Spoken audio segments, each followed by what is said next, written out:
रामनवमी हा हिंदू धर्मातील एक अत्यंत पवित्र आणि महत्त्वाचा सण आहे. रामनवमी हा सण चैत्र महिन्यातील शुक्ल पक्षातील नवमी तिथीला येतो. प्रभू रामचंद्रांनी अवतार घेतला. या गोजीरवाण्या दिव्य बालकाचे दर्शन व्हावे म्हणून सर्व देवदेवता वेगवेगळी रूपे घेऊन दर्शनाला येऊ लागले. सूर्यनारायण भगवान पण दर्शन घेऊ लागले. इतके लोभस मोहन रूप पाहून भगवान सूर्यनारायणाचे समाधान होईना. त्यावेळी सूर्य भगवान आपल्या जागेवरून हालेच नात. इतर सर्व देवता दर्शन घेऊन जात्या झाल्या, पण चंद्र मात्र दुःखी झाला. सूर्य पुढे सरकेना, त्यामुळे संध्याकाळ होईना. त्यामुळे चंद्राला दर्शन घेता येईना.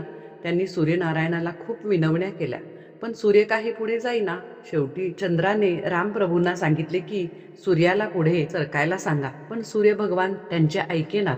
माझे समाधान झाले की मी पुढे जाईन असे म्हणू लागले.